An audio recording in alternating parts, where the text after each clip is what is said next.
Este podcast llega gracias a Universidad Nacional de Piura, Grupo Gastronómico La Boca, Bravazo Fusión, Wild Business Group.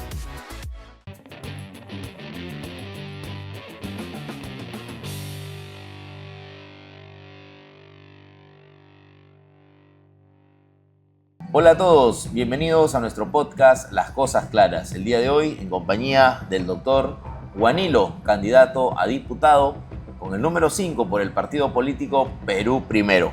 Vamos a conversar con él respecto a sus principales propuestas y cómo es que ha llegado a esta etapa de la campaña política y por qué busca ser diputado. Bienvenido, doctor, a Las Cosas Claras. Muchas gracias, mi estimado Lee. Sí, efectivamente, venimos recorriendo la región Grau en toda su extensión desde el mes de diciembre del año pasado en esta campaña para las elecciones generales 2026. Y bueno, efectivamente ya la campaña se termina, estamos a 3 días de las elecciones y bueno, quedo a disposición de tus preguntas que desees formular. Para quienes no lo conocen, sería importante que nos pueda resumir, ¿no?, su perfil profesional o en todo caso ciudadano. Correcto. Bueno, mi nombre es Godofredo Juanilo Vázquez, tengo 56 años de edad, soy abogado de profesión, siempre me he dedicado al sector privado, es decir, vengo ejerciendo mi labor de abogado de manera particular. Tengo una oficina abierta en la provincia de Sullana, en la calle Leoncio Prado. Ahí pues atiendo al público, me dedico netamente al litigio en las especialidades del derecho civil y comercial. Bueno, yo soy suyanero de nacimiento, provengo de la provincia de Sullana, de padres sullaneros también. Estudié mi educación primaria y secundaria en el Colegio Santa Rosa de Sullana. Y mis estudios superiores los hice en la ciudad de Lima, en la Universidad Nacional Mayor de San Marcos. Ya una vez egresado, seguí cursos de especialización dentro de la rama del derecho civil y comercial y actualmente me vengo desempeñando como abogado litigante. ¿Y en qué momento de su vida usted decide meterse en actividad política? Bueno, yo creo que el bichito de la política lo tenemos todos los ciudadanos, ¿no? Sino que algunos incursionamos en la política, tenemos ese valor de ingresar a la política. En mi caso particular, en realidad yo he visto cómo año tras año se eligen autoridades aquí en nuestra región, ya sea congresistas, alcaldes, gobernadores regionales, pero yo me he dado cuenta de que mucho se improvisa con las provincias que conforman la región Piura. Se improvisa dentro del gobierno regional. Y justamente esa improvisación, esa falta de fiscalización de las autoridades, sobre todo las autoridades congresales, hace que yo tome la decisión firmemente de incursionar en la política, de estar actualmente en una lista de candidatos a diputados, en este caso, para mí, actualmente en el partido político Perú Primero, fundado por el ingeniero Martín Vizcarra. En esa lista postulo con 7 personas más a diputados, de las cuales seguramente algunos de nosotros podríamos acceder a una curul. ¿Y cómo está el partido ahorita?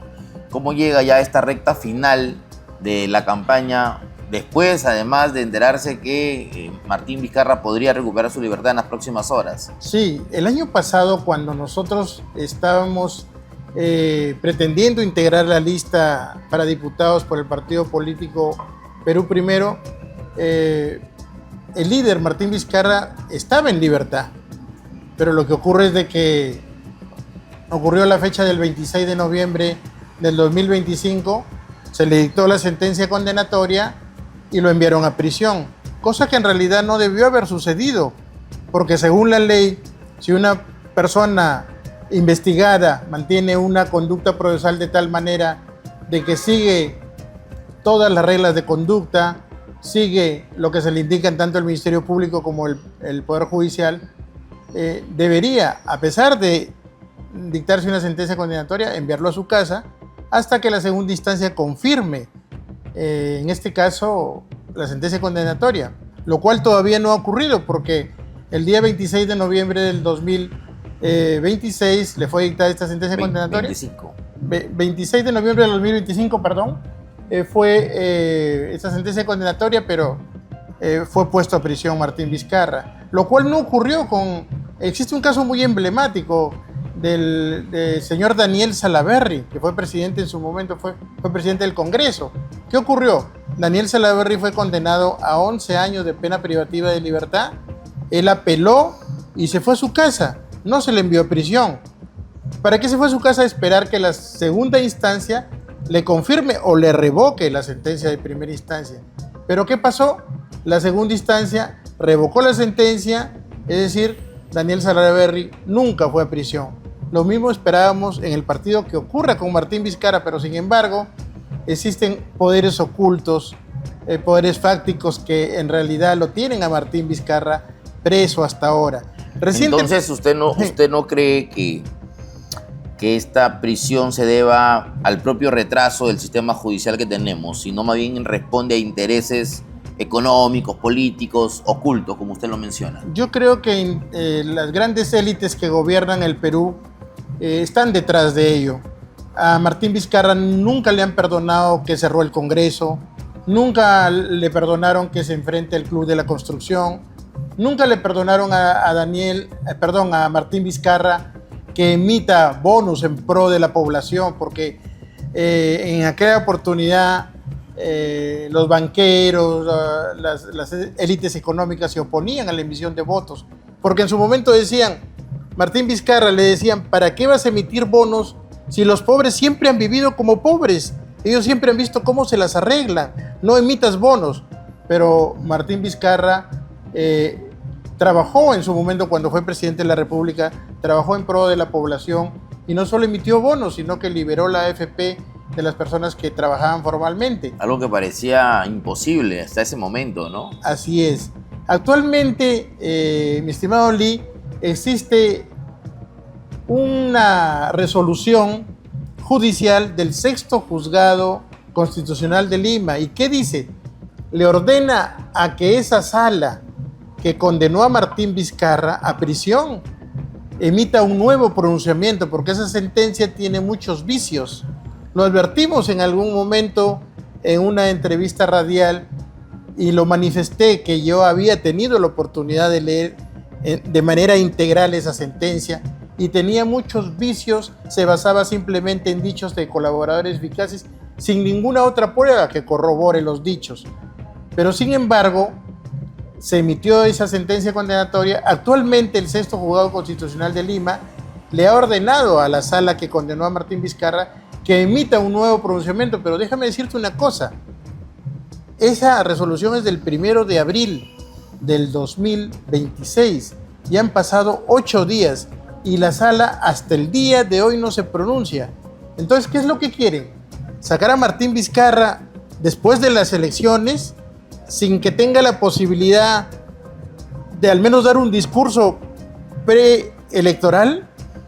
En realidad se le ha hecho mucho daño al partido. A Martín Vizcarra al inicio lo inhabilitaron, primera inhabilitación, segunda, tercera, luego lo sacaron del padrón de afiliados. Imagínense, una persona que funda un partido, ni siquiera le permitieron estar en el padrón de afiliados.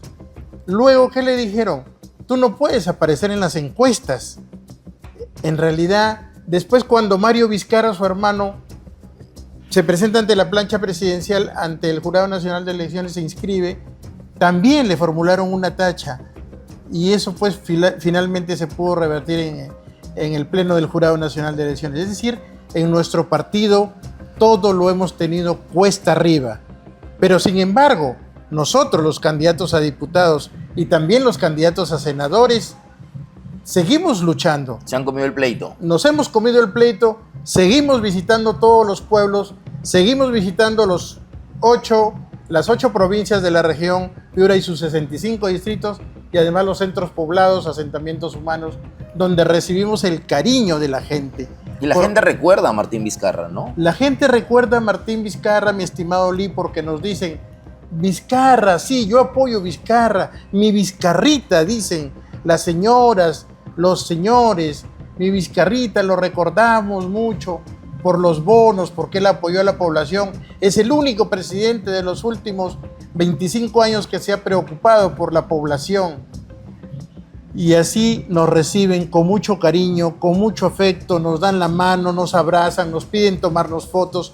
Es decir, no existe ningún tipo de rechazo. La aceptación cuando recorremos todos los distritos de la región Piura es de total aceptación. Bien, permítame hacer la primera pausa comercial del programa, por favor, para cumplir con nuestros anunciantes y regresamos en breve con las cosas claras.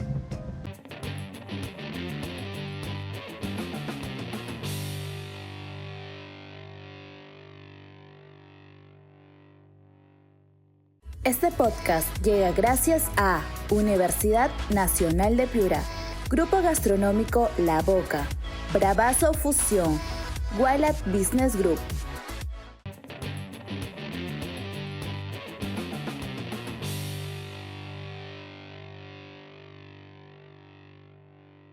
Estamos de vuelta en el programa y continuamos conversando con Juanilo, candidato a diputado por el partido político Perú Primero. Como ya lo mencionaba, el partido político fundado por el expresidente Martín Vizcarra Cornejo.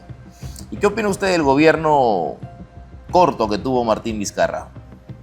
Mire, Martín Vizcarra, como todos sabemos, fue vicepresidente electo en la plancha de Pedro Pablo Kuczynski el año 2016, ¿no? Bueno, todos los peruanos cuando votamos en aquel tiempo, en el año 2016, pensamos que PPK iba a terminar su periodo de 2016 al 2021, pero no fue así, ¿no? Hubo tanta presión de parte de la mayoría congresal que existía en ese momento. El partido opositor fujimorista tenía 73 congresistas. Pudieron haber hecho la ley que hubieran querido, las reformas que hubieran querido. Y si se hubieran hecho las reformas, otros serían el destino del Perú. Pero lamentablemente no se hizo. Se dedicaron a presionar, ponerlo contra las cuerdas a PPK, formularon una vacancia, no pudieron, y después lo presionaron tanto que lo obligaron en este caso, a renunciar. A la renuncia de PPK por la sucesión presidencial, llega a manos de Martín Vizcarra el mandato presidencial. Y bueno, Martín Vizcarra desde el inicio se mostró un poco más proactivo que PPK, un poco más del pueblo que PPK. Aparte de que era más joven. Era más joven. Tenía la fuerza, la energía. Venía de la provincia de Moquegua. Y todos los provincianos no pensamos, o pensamos diferente de los capitalinos, ¿no? En realidad, como decía anteriormente, mi estimado Lee, se le vio más trabajo en este caso, a Martín Vizcarra. Y mira, el destino hizo que cuando viene la pandemia del coronavirus, él sea el presidente. Y todos recordamos que él al mediodía aparecía en los canales de televisión y nos hablaba como un padre. Nos guiaba, nos educaba, nos instruía, y lo sentíamos así. Claro, nosotros encerrados en nuestras casas, ¿no? Pero él nos hablaba como si fuera nuestro papá. Entonces, eso ha hecho que el pueblo peruano le tenga mucho cariño a Martín Vizcarra, y sobre todo cuando formuló y ordenó, en este caso, la emisión de los bonos.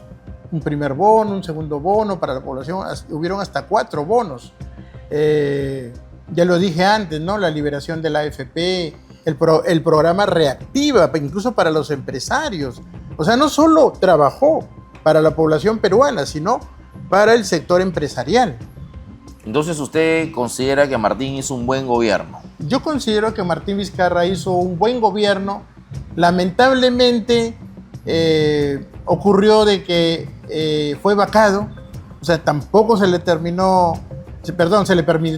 permitió culminar su mandato, ¿no? No pudo terminar su mandato, y de ahí vinieron unas sucesiones presidenciales con el señor Merino, con el señor Sagasti, ¿no? Que todos nosotros ya sabemos. Y hasta ahora que no logramos la estabilidad política en el Perú. Yo creo que una de las hazañas más grandes que hizo Martín Vizcarra, y creo que esto la población también lo va a respaldar o va a coincidir, es haber cerrado ese congreso que, como usted mencionó, tenía el control, ¿no?, en el hemiciclo, y que si hubieran querido, hubieran hecho muchas cosas positivas por el país, pero se dedicaron a arrinconar a las autoridades que quisieron. Efectivamente, ese congreso del año 2016, donde el fujimorismo tenía mayoría absoluta, pudo haber hecho, como dije anteriormente, pudo haber hecho las reformas que hubiera querido, la reforma del Estado, pero sin embargo no lo hizo. Se dedicó a ser netamente obstruccionista. Lo pusieron contra las cuerdas a PPK y al final terminó PPK por renunciar. Y dentro de la sucesión presidencial le tocó a Martín Vizcarra guiar los destinos del Perú. Y quisieron hacer lo mismo con él y no pudieron. Quisieron hacer lo mismo con Martín Vizcarra. El fujimorismo le propuso que la ministra de Salud salga de su cartera ministerial por el tema de los octógonos. Muchas cosas que en realidad nos pasaríamos toda la mañana detallándolo, pero ya sabemos cómo trabaja ese partido político, ¿no? Y ahora intentan nuevamente llegar a la presidencia de los fujimoristas. ¿Qué opina?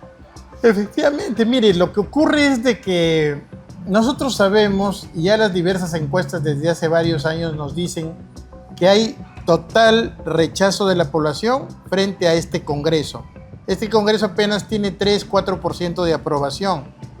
Y eso me llama la atención porque aún así, teniendo ese porcentaje tan bajo de parte de la población peruana, ¿cómo es que actualmente están primeros en las encuestas? ¿De verdad parece ilógico? ¿O es que la encuesta es falsa? ¿O es que la encuesta y la prensa se han puesto de acuerdo para hacer creer al electorado que esas son las verdaderas cifras? Pero bueno, las verdaderas encuestas las veremos el próximo domingo, el 12 de abril. Ahí sabremos la realidad. Sabremos que el pueblo peruano, como sabio pueblo que es, va a saber a quién elegir. Ahora, dentro de estas encuestas, no consideran a Mario Vizcarra.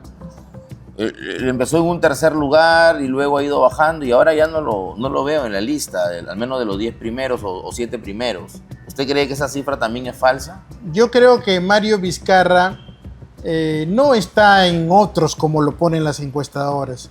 Parece que todas las encuestadoras se hayan puesto de acuerdo en poner al fujimorismo, a López Aliaga y al partido del señor Álvarez adelante, ¿no? Y también se han puesto de acuerdo de enviar al sótano a los que ellos no quieren. Y uno de los partidos que ellos no quieren es nuestro partido, Perú Primero.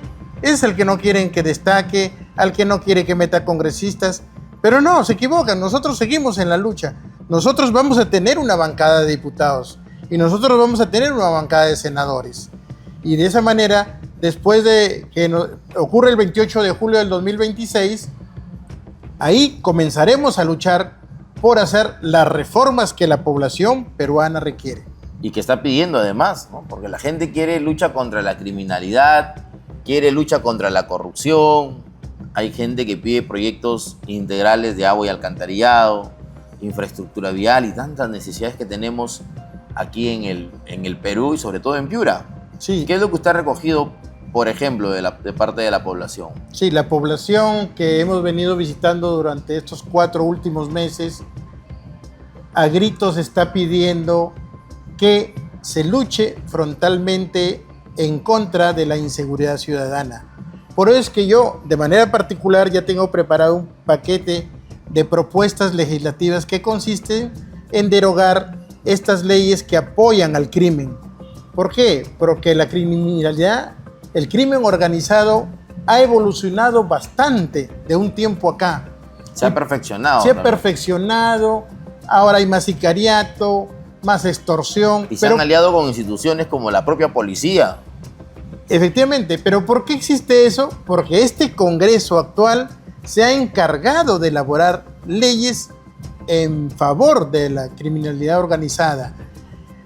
Nosotros vemos en la televisión a diario, mi estimado Lee, capturaron una banda de delincuentes. No falta que dentro de esos delincuentes haya un policía o 2 policías. No es raro verlo.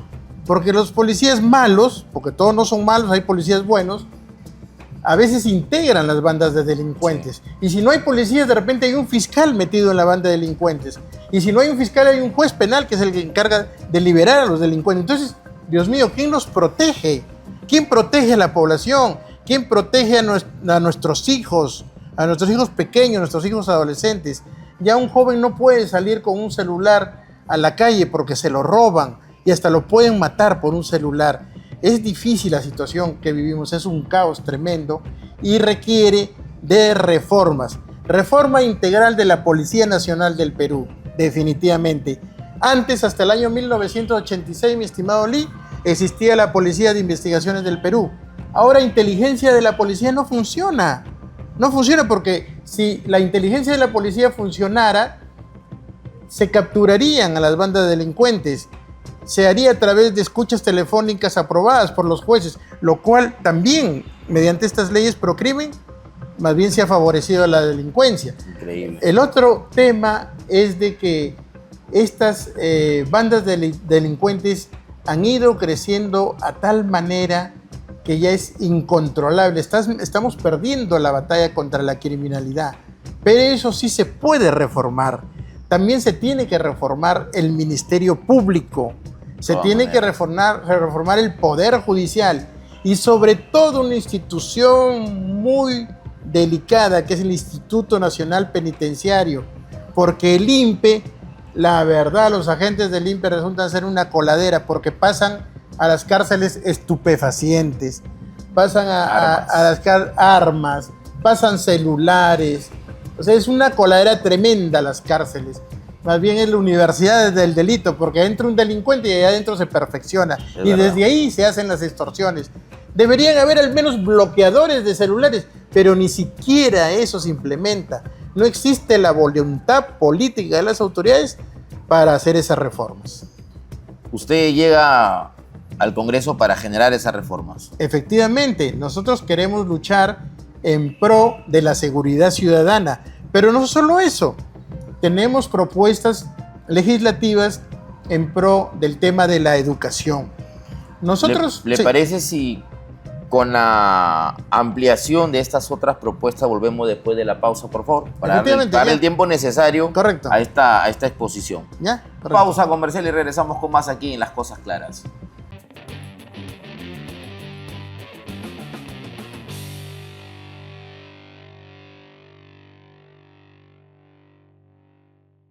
Este podcast llega gracias a Universidad Nacional de Piura, Grupo Gastronómico La Boca, Bravazo Fusión, Wallet Business Group.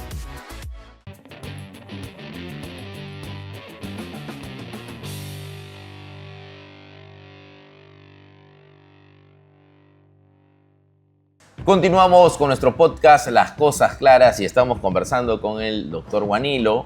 Él es candidato a diputado por el partido político Perú Primero. No le gusta que le digan doctor ni abogado. No, lo que ocurre es de que dentro de mi familia más me dicen, mis amistades sobre todo, ¿no? Más me dicen Guanilo, desde el colegio Guanilo, mis amigos Guanilo, entonces más me conocen como Guanilo, ¿no? Ya, doctor, abogado soy en mi oficina, ¿no? Pero para los amigos simplemente Guanilo. Y hay quienes más bien prefieren hacer alarde de su grado, de sus títulos, de sus puestos, ¿no?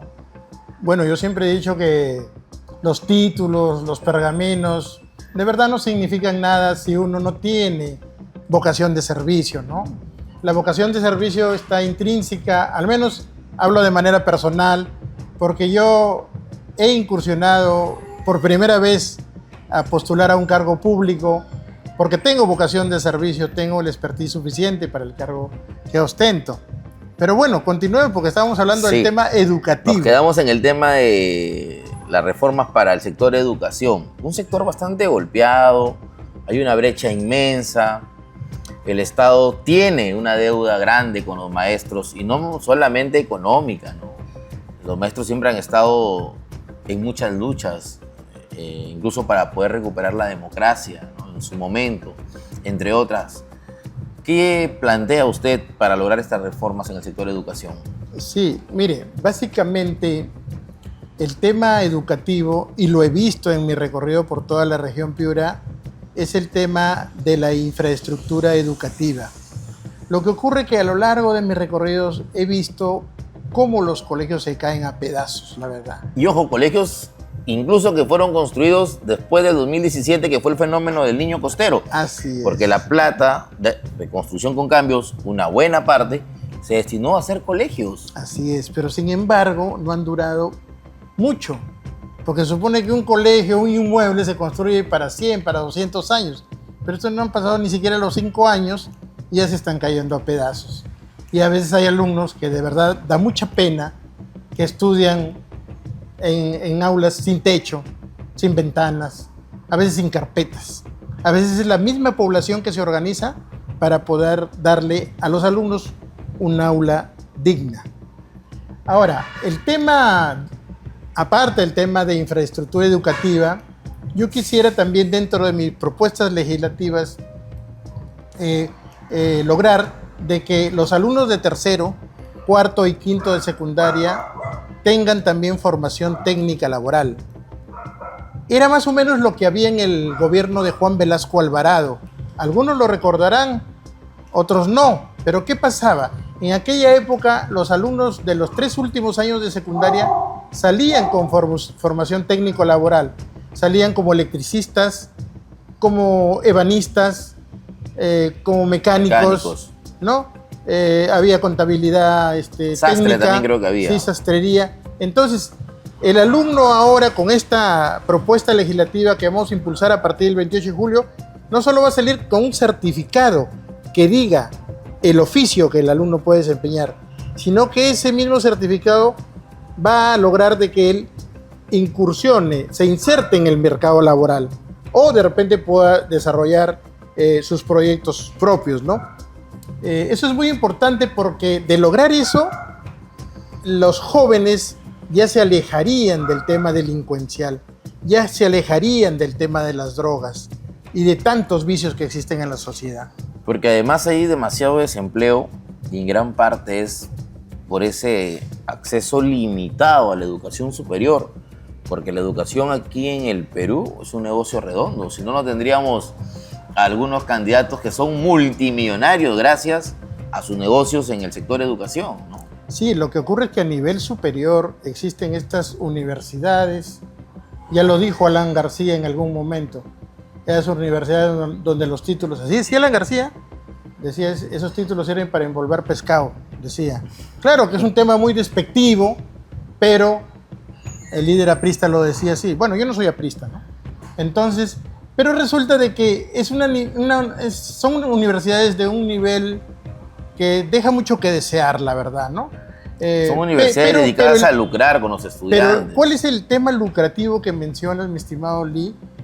Es que están exoneradas de impuestos. Además, esas universidades no pagan impuestos. Es decir, todo lo que les ingresa va a formar esa fortuna del dueño de la universidad, que a su vez es dueño de un partido político, que a su vez tiene una bancada en el Congreso, que a su vez eliminó el tema de la SUNEDU. Entonces, todo tiene una correlación. Mira, entonces, esas cosas son las que debemos reformar, porque esas cosas le hacen daño a la población. ¿Por qué? Porque esas élites poderosas se benefician económicamente y el pueblo sigue siendo pobre. Acá en el Perú, solamente el 3% de la población es dueño del 50% de las fortunas. ¿Y el resto qué son? El resto no tiene, gana un sueldo mínimo vital. Tiene que estirarlo como chicle para poder sobrevivir. Así es. Sobrevivir, ni siquiera vivir con dignidad, porque la plata cada vez alcanza menos aquí en el Perú. Así es. Yo quisiera también tratar el tema netamente agrícola. Bueno, Piura, la región Piura es una región agrícola y nosotros tenemos aquí en nuestra región dos grandes represas. Tenemos la represa de Puechos y la represa de San Lorenzo, en el Valle de San Lorenzo. En el tema de la represa de Puechos, nuestra labor en la Cámara de Diputados va a ser o consistir en que se implementen las reformas de tal manera o a través de normas, leyes, para que ese recurso hídrico sea bien administrado. Sabemos que actualmente la represa de Pochos, ubicada en Lancones, distrito de Lancones, provincia de Sullana, tiene una capacidad de 1 millón de metros cúbicos, pero esa es la capacidad para la cual fue creada. Pero actualmente el 60%, es decir, 600.000 metros cúbicos, está llena de lodo, o sea, está colmatada.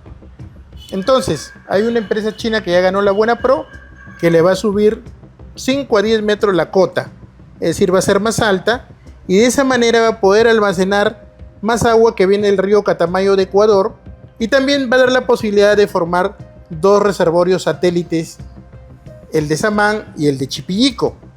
Entonces, pero esas son obras que se tienen que realizar. Y se tienen Tenemos que hacer bien. impulsar, porque si no lo hacemos, los diputados o senadores que vamos a ser elegidos este 12 de abril, va a dormir el sueño de los justos. Va a estar ahí solamente en la letra, en el papel. Tiene que hacerse. Por el lado de la represa de San Lorenzo, existe el proyecto de Santa Rosa Vilcazán, porque también se tiene que aumentar el volumen del recurso hídrico, porque en la zona de San Lorenzo, todas las zonas no están irrigadas. O sea, los canales de regadío llegan a cierto sector. La zona de Paimas, Las Lomas, Cruceta, Tambo Grande, Malinga, CP3, CP8, todos los CP tantos. Pero más allá, la margen izquierda y la margen derecha a nivel de Tambo Grande, no llega el agua. Y esas zonas también son agrícolas, también se necesita. Hacer pozos tubulares cuesta dinero, lo cual la población no está en capacidad de hacerlo. Y el Estado no llega a esa zona. Y como no llega a esa zona todavía pues no puede producir. Y no progresan, no progresan los progresan pobladores. los pueblos. Es verdad. Entonces, entiendo, tiene clara su línea de acción, al menos en el tema de seguridad, educación y el tema agrícola. Así es. Tambo Grande tiene un problema, que es con la mina, ¿no? Porque las autoridades han firmado la Buena Pro, han dado el consentimiento para que se desarrolle un proyecto minero en Tambo Grande. Y esto afectaría a los agricultores, al menos los tiene muy preocupados. Yo converso con agricultores y ellos me mencionan de que podrían llegar a perder todo si es que se activa este proyecto minero. ¿Qué opina usted? Mire, nosotros hemos visitado, en esta campaña política sobre todo, hemos visitado mucho todo el Valle de San Lorenzo. Desde Tambo Grande, Cruceta, Las Lomas y más allá. Le digo esto porque definitivamente sí existen pretensiones de empresas mineras de explotar la mina de Tambo Grande, a lo cual nosotros 100% nos oponemos. Y de llegar a ser elegido diputado, yo estaré en la primera línea de defensa, ahí con el alcalde de Tambo Grande, con el alcalde de Las Lomas, con el alcalde delegado de Cruceta, para hacer las marchas que sean necesarias para oponernos a cualquier tipo de explotación minera, porque Tambo Grande y el Valle de San Lorenzo es netamente agrícola. No se toca. Tambo Grande no se toca. Vamos a lograr la intangibilidad del Valle de San Lorenzo. Tantas veces mencionado, tantas veces hablado sobre ese tema. Ahora lo vamos a hacer realidad. No podemos dejar de que esos ricos mangos que produce Malingas, que produce Las Mónicas, Palominos, La Pala. Y que alimentan al mundo, y que alimentan al mundo, porque esos mangos llegan a Europa. Asia también. Llegan a Corea, Japón, a Estados Unidos. El limón igual, el limón sutil y de las otras variedades llegan a todos los mercados del mundo.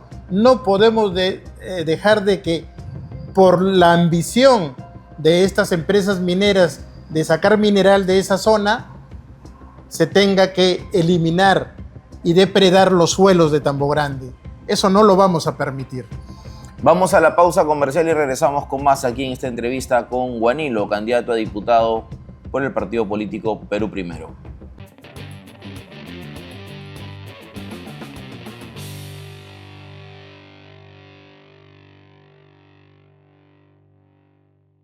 Este podcast llega gracias a Universidad Nacional de Piura, Grupo Gastronómico La Boca, Bravazo Fusión, Wild Business Group.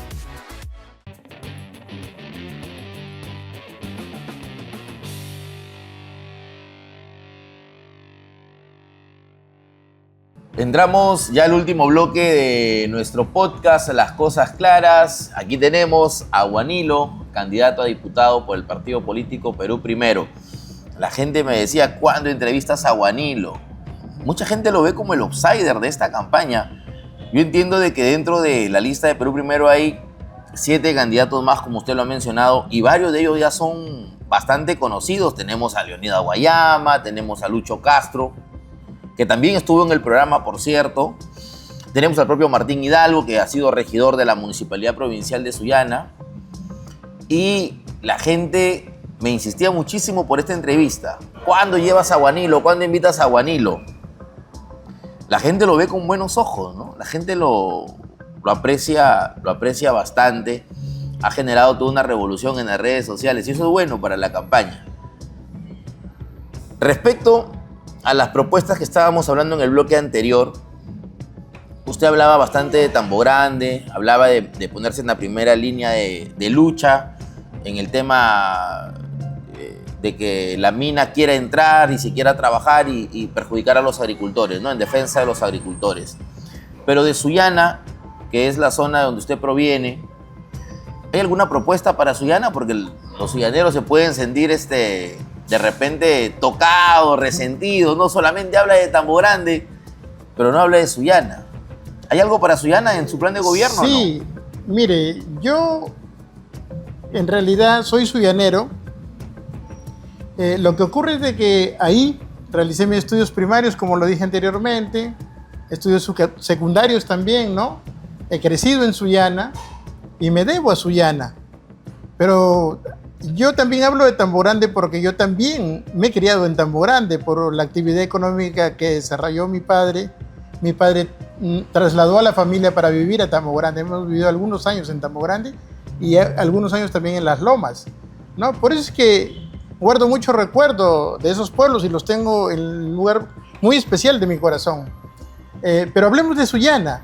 En realidad sí tengo propuestas para Sullana y la propuesta que de verdad es bastante urgente es el tema de los comerciantes que ocupan la calle 2 de Mayo. Para los que conocen Sullana y uno termina de transitar la avenida José de Lama, ahí comienza la calle 2 de Mayo, pero si voltea a la derecha, toda esa calle está llena de comerciantes. Literalmente los comerciantes han ocupado las calles. No se puede transitar con un vehículo. Y desde ahí, de la calle 2 de Mayo, esquina 2 de Mayo con José Lama, hasta el mercadillo, hasta la punta, hasta donde está el cuartel Teniente Miguel Cortés. Entonces, ¿qué pasa con esa zona? Esa zona, como dije anteriormente, está llena de comerciantes, pero ¿por qué no se soluciona eso a pesar de que ya existe una norma legal? ¿Pero qué dice esa norma legal? Esa ley dice o menciona una permuta que tiene que hacer el Ministerio de Defensa con la Municipalidad de Sullana. Ya. Es decir, esas 14 hectáreas que conforman el cuartel Miguel Cortés ya son de la Municipalidad de Sullana. Ya está en el registro de predios de Sullana a nombre de la Municipalidad de Sullana. Quiere decir que la Municipalidad de Sullana tiene la propiedad, pero no tienen la posesión. ¿Y por qué no tienen la posesión? Porque el Ministerio de Defensa durante varios años se ha opuesto a entregar la obra. Pero o sea, pese a que existe ya la documentación existe y todo, una norma legal, existe inscripción registral en el registro de propiedad inmueble de Sullana a nombre de la Municipalidad de Sullana y el Ministerio de Defensa se niega a hacer la entrega física, desconoce. ¿Y qué dicen? Dicen, bueno, nosotros entregamos si la Municipalidad de Sullana nos construye un cuartel en otro lugar de Sullana idéntico al que está ahí. Pero imagínate. Pero eso no forma parte de la legalidad, de lo que existe, ¿no? Eso no está en la ley. La ley no menciona que les van a dar un cuartel idéntico. Porque darle un cuartel idéntico significaría darle con toda la infraestructura, con todo lo que cuenta, incluso hasta las piscinas. Yo de niño aparte que la municipalidad no tiene capacidad para poder generar proyectos de ese tipo, te comentaba, ¿no? Conozco el cuartel Miguel Cortés por dentro porque yo de niño visité ese cuartel cuando hice mi instrucción cívica premilitar, ahí cuando estaba en quinto año de media, y también lo conozco porque algunos de mis compañeros de colegio tenían sus padres militares y nos íbamos a bañar a la piscina. Y imagínate construir, es casi un club, construir en otra. Efectivamente, la Municipalidad de Sullana no tiene la capacidad económica para hacerles ese capricho al Ministerio de Defensa. ¿Por qué es un capricho? Porque tranquilamente pueden dejar las instalaciones. Todos los comerciantes de la calle 2 de Mayo pasarían a ocupar. Se liberaría la calle vías. 2 de Mayo, las vías, hasta donde comienza la avenida Buenos Aires, que ahora felizmente ya se va a inaugurar, ¿no? Porque se está haciendo la obra de la avenida Buenos Aires. Pero sin embargo, el gobierno nacional no le dice al ministro de Defensa, entrega. No le dice, nadie le dice. Se han encerrado en su capricho y no ceden las 14 hectáreas. ¿Y usted, desde la Cámara de Diputados, se va a comer ese pleito también? Me voy a comer ese pleito como suyanero que soy, porque en este caso la norma legal ya existe. La propiedad ya la tiene la Municipalidad de Sullana. Simplemente hay que ejecutar, ¿no? Falta voluntad política para ejecutar la ocupación de las 14 hectáreas del cuartel Miguel Cortés. Y además que esto permitiría darle mejores condiciones también a los comerciantes y dinamizar la economía, porque los comerciantes o los mercados sostienen la economía de una ciudad, de un pueblo. Así es. Otra de las gestiones que quiero hacer en pro de nuestra querida provincia de Sullana es nuestro emblemático colegio Carlos Augusto Salaverry. Hace exactamente 11 años, una empresa constructora, que no quiero decir el nombre, ganó la Buena Pro. ¿Y qué dijeron? Bueno, vamos a demoler el colegio para hacerlo de nuevo. Lo demolieron. Pero mira, han pasado 11 años y ahí está demolido. Escombros. Paralizaron la obra, hicieron un nuevo expediente técnico, ya vino otra empresa constructora, pero ahí sigue trabado. ¿Nuestra labor cuál es? Destrabar, hacer gestión para que esa obra se haga realidad. Nuestros amigos, alumnos del Colegio Salaverry, no tienen dónde estudiar, se van a estudiar al Colegio Amauta, que es un colegio grande también estatal.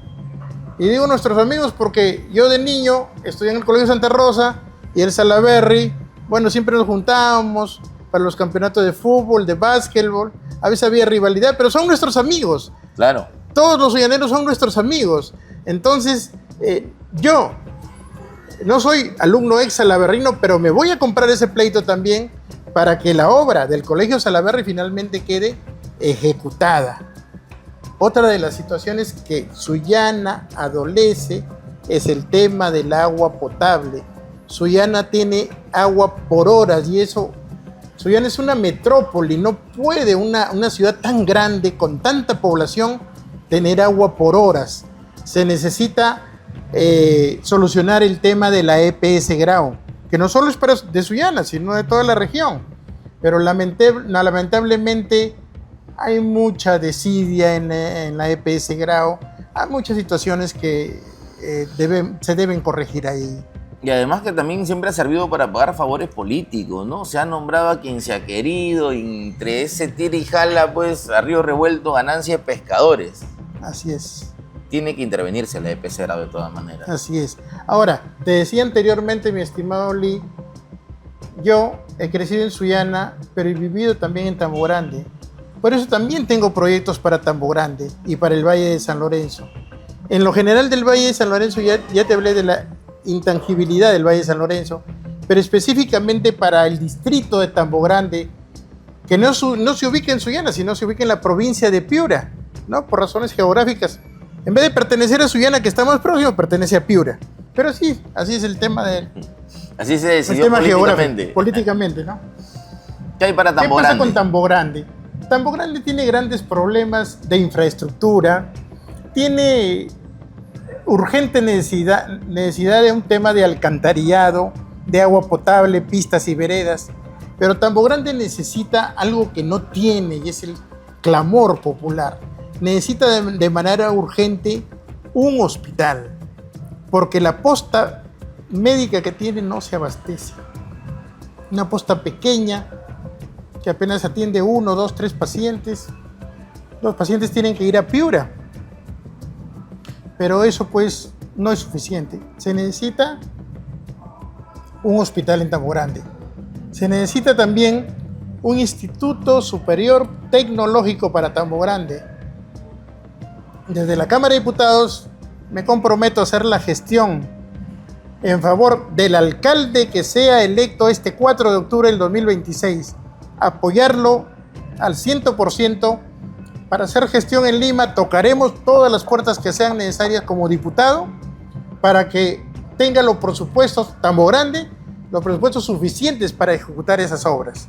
En el Instituto Tecnológico puede tener administración técnica, puede tener contabilidad técnica, mecánica, zootecnia, ¿no? Zootecnia, varias carreras técnicas. Gente que tiene ganado que permitan que los jóvenes ya no tengan que ir a estudiar a Piura, porque eso es muy costoso. En una familia a veces hay 2, 3, 4 hijos. No, y la mayoría de jóvenes se va a la fábrica donde son explotados, ¿no? O a la famosa uva, que lo recogen 3, 4 de la mañana y los van devolviendo a las 6, 7 de la noche. O sea, están trabajando de sol a sol con un sueldo muy bajo, muy bajo. Ni siquiera ganan no hay el sueldo mínimo. No hay condiciones. Claro. Bien, bueno, entonces, doctor, me hubiera gustado seguir conversando con usted, pero el tiempo nos gana y es ingrato aquí en el tema del programa. Me quedo entonces con esas propuestas, creo que la gente las ha escuchado con claridad. Lucha para defender el Valle San Lorenzo, reforma educativa, carreras técnicas para los estudiantes desde tercer año de secundaria, que han mencionado, destrabar la obra de este colegio emblemático de Sullana. Ha mencionado también usted el tema de los comerciantes. De verdad que es la primera vez que escucho esta propuesta en un candidato a diputado. Ni siquiera de los candidatos a alcaldes que he entrevistado en su momento he escuchado esta situación que tienen con el Ministerio de Defensa, ¿no? Y bueno, lo de Tambo Grande, que sí coincido, ¿no? Necesitan un hospital. Y un instituto en Tambo Grande sería una oportunidad muy importante, sobre todo para los jóvenes. Y por cierto, lo siguen bastante jóvenes también en las redes. Sí, efectivamente. Yo la verdad, ese apoyo tanto de jóvenes y de adultos lo recibo con mucho cariño, lo recibo con mucha humildad, me dan más ánimo a seguir adelante y yo estoy seguro que el día 12 de abril el pueblo sabio va a saber por quién votar. Yo le permito que por favor usted comparta su mensaje final antes de despedir esta entrevista. Sí, queridos amigos de la región Piura, quien les habla es el candidato Guanilo. Voy como candidato a diputado por el partido político Perú Primero con el número 5. En la cédula de votación que vamos a recibir todos nosotros el día domingo próximo, domingo 12 de abril, ubiquen por favor la cuarta columna, son 5 columnas, ubiquen la cuarta columna de color verde, marquen el símbolo de Perú Primero y para diputados escriban el número 5. No voy a defraudar su voto, voy a luchar firmemente por toda la región Piura. Muchas gracias. Muchas gracias, doctor, por esta entrevista, por este tiempo y éxitos pues en lo que queda de la campaña. Muchas gracias. Mi nombre es Lee Guamán, hasta aquí nuestro podcast Las Cosas Claras. Por cierto, quiero agradecer a los amigos de este café, Sioco, que nos han permitido las instalaciones para grabar esta entrevista. Cuídense, nos reencontramos en un próximo video. Chao.